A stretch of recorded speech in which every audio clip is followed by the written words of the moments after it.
Hello guys, welcome back my channel. मैं चंचल भाटिया और आज हम पढ़ेंगे फोर्थ क्लास की हिंदी की बुक का फर्स्ट चैप्टर कजाकी। कजाकी की कहानी पढ़ेंगे हम। इसके लेखक हैं हमारे मुंशी प्रेमचंद। ठीक है। और जो मुंशी प्रेमचंद है वो इसमें कजाकी बनकर आए हुए हैं। ठीक है। तो अब पाठ से जुड़े जैसे कुछ शब्द हैं। कजाकी, कजाकी जो कि लेखक हैं। ठीक है। और उसके अलावा वैसे तो वो मुंशी प्रेमचंद जी हैं, लेकिन वो अपनी कहानी बता रहे हैं। और बल्लम यानी कि लकड़ी का मोटा डंडा। और वृतांत मतलब वर्णन। और कमलगट्टे एक प्रकार का फल। बहाल मतलब वापस रख लेना। ठीक है। अब हम आगे इसी चैप्टर में पढ़ते हैं। मेरे बचपन की यादों में कजाकी ना मिटने वाला एक व्यक्ति है। आज 40 साल गुजर गए, लेकिन कजाकी की मूर्ति अभी भी मेरी आंखों के सामने नाच रही है। कजाकी बड़ा ही हंसमुख, साहसी, जिंदा दिल था।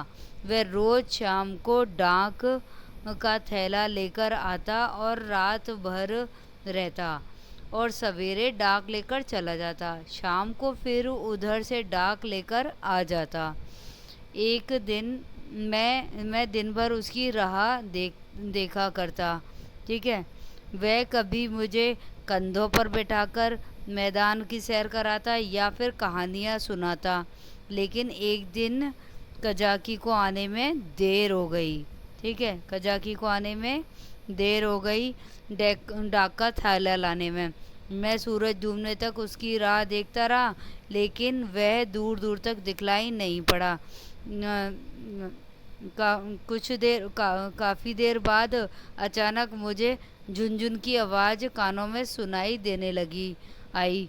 और मैंने देरी से आने की वजह पूछी। उसने उससे मुंह फेर लिया। फिर भी हंसकर बोला वह बोला कि वह ना दूंगा जो मैं लाया हूँ।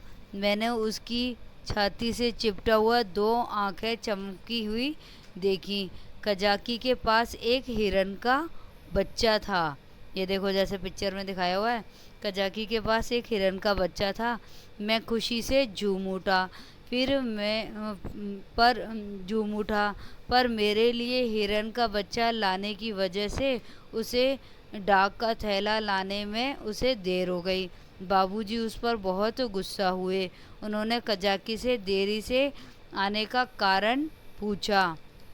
बाबूजी नाराज हो गए और उन्होंने कजाकी से देरी से आने का कारण पूछा, पर बाबू के जी के गुस्से के आगे वह कुछ ना कह सका। आज कुछ ना कह सका। और आज इतनी देर हो गई, इतनी देर कहाँ लगाई डा इतनी देर कहाँ लगाई? डाक तो चली गई। बताओ तुमने इतनी देर कहाँ लगाई? और फिर बाबूजी ने उसे उसे नौकरी से निकाल दिया। मैंने उसे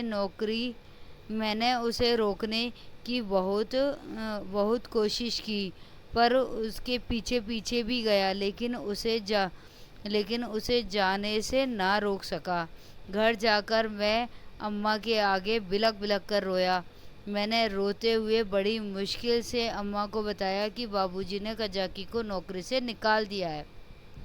शुरू में तो उन्हें यह मजाक लगा, लेकिन मैंने उनको बताया कि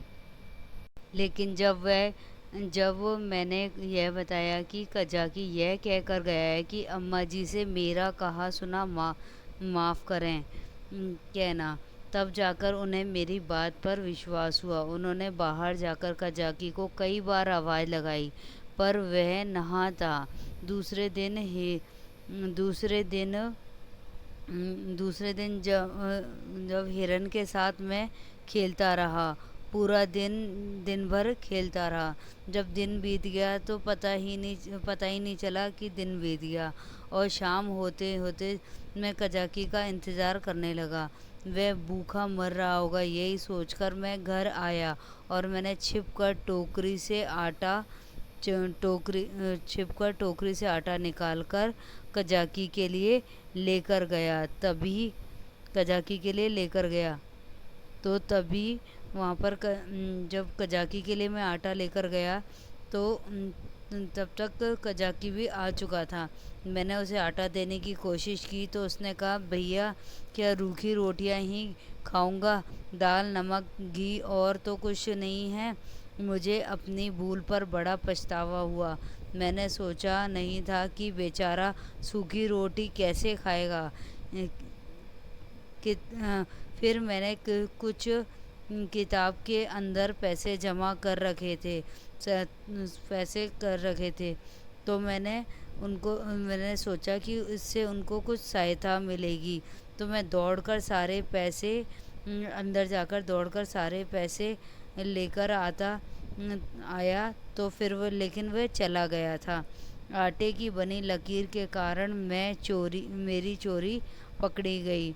अम्मा ने डांट कर आटे के बारे में पूछा तो कजाकी पीछे आकर बोला, बहूजी आटा द्वार पर रखा है, भैया मुझे मुझे देने के लिए आए थे। ऐसा कह के वो चुपचाप वहाँ से चला गया। अगले दिन मैं उनका इंतज़ार करता रहा। अंधेरा हो चुका था, वे अभी भी नहीं आया और मैं रोता रहा। मुझे बहलाने के लिए माँ ने उसे ढूंढवाने का वायदा किया, कहीं पता ना चला। ऐसे कई दिन बीत गए। एक दिन गली में मैंने कजाकी को देखा और मैं चिल्लाता हुआ दौड़ा दौड़ा और लेकिन वो जब तक जा चुका था। मैं रोज़ उनका इंतज़ार करता रहा। धीरे धीरे मैं उनको भूलने लगा। तो मैं और मुन्नू के साथ खेलता रहा और उनको बोलने लगा। एक दिन अचानक एक महिला हमारे पास आई और वह हमें वह हमें मेरे लिए वो उन्होंने वह और बातों बातों में पता चला कि वह कजाकी की पत्नी थी और मेरे लिए वो उन्होंने कमल गट्टे भेजे थे। तो जब और फिर बातों बातों में पता चला कि कजाकी की तबीयत बहुत ख़राब है। यह सुनकर हमें सबको बहुत बुरा लगा। फिर बाबूजी ने उन्हें वापस बुलाने का फ़ैसला किया और जब वे कजाकी वापस आए तो बाबूजी ने उन्हें वापस नौकरी पर बहाल कर दिया और कहा कि दोबारा नौकरी से डाक लेकर आने में देरी ना करना। तो इस तरह से हमारी ये कहानी ख़त्म होती है। तो बच्चों, अगर आपको कहानी अच्छी लगी हो, चैप्टर समझ में आया हो, तो वीडियो को लाइक करना, शेयर करना, चैनल को सब्सक्राइब करना मत भूलना। Thank you.